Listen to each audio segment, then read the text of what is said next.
நாங்கள் சின்ன ஆளில் எங்களுக்கு அத்தை தான் வேணும்.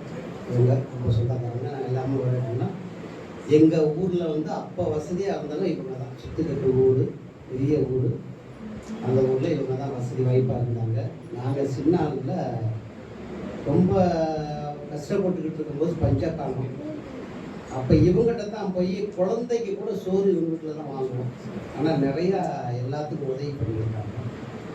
இவங்க கடலை விவசாயம்லாம் நிறையா பண்ணுவாங்க. அவங்க வீட்டில் தான் எல்லாருக்குமே சோறு வாங்குவாங்க.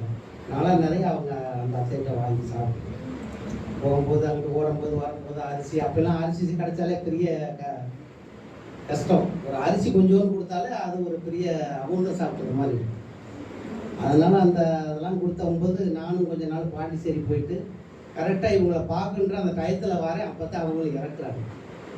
எத்தனை வருஷமாக போயிட்டு அவங்கள விட்டுட்டு கரெக்டாக அந்த வந்த நேரம் தான் இறக்குறாங்க. அப்போ அவங்க கூட நானும் அந்த இறுதி சடங்குக்குள்ள நானும் கலந்துக்கிட்டேன்.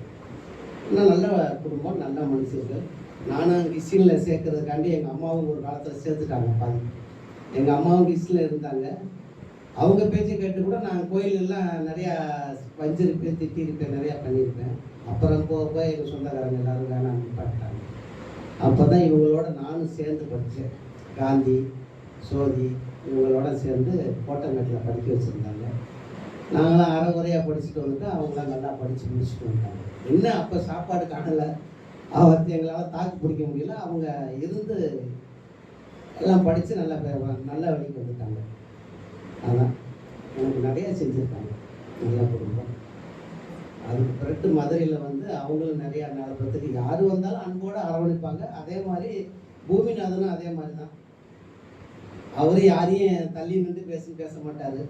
நல்லபடியாக எல்லாத்துக்கும் புத்திமதி சொல்லுவார். இப்படித்தான் மாப்பிள்ளை வாழணும், இப்படித்தான் இருக்கணும் அப்படின்னு நிறையா எல்லாத்துக்கும் புத்திமதி சொல்லுவார். அவருக்கு யாருக்கும் பாவம் பண்ணது கிடையாது. அவர் காசை கூட விட்டு கொடுத்துருப்பாருவருக்கு. யாரு காசை அவர் சாப்பிட்டுருக்க மாட்டார். எவ்வளவு பேராக அவர் சொத்தை எடுத்திருக்காங்க. அன்பால் சாதிச்சுட்டு போயிடுவார். எதையுமே அன்பால் சாதிச்சிருவார். இல்லை அப்படியே என்னால் எடுத்துக்கிட்டு போனான்னு விட்டு போயிடுவார்.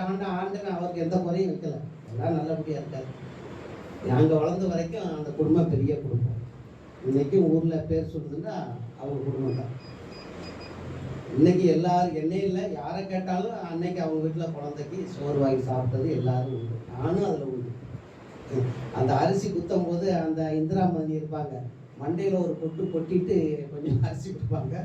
அவங்க மூத்த மதினி இருக்காங்களே, அவங்க அப்பயே மண்டையில் அவங்க தான் படித்து வந்தவங்க. எங்களை கண்ட மண்டையில் நறுக்கு கொட்டுவாங்க. அப்படியெல்லாம் வாழ்ந்த சின்ன அல்ல. ஆனால் இப்போ பார்க்கும்போது இப்போ தான் அந்த விஷயத்தெல்லாம் இவங்கெல்லாம் பார்க்குறேன். இவங்கெல்லாம் பார்க்குறது ரொம்ப கஷ்டமாக இருந்துச்சு. எல்லாம் ஆளுக்கு ஒரு கடவுள் பிரிஞ்சு போயிட்டாங்க. இப்போ தான் பார்த்துருக்கேன்.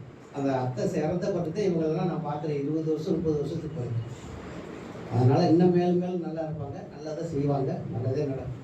எல்லாம் ஆண்டவன் நினைக்கிறது.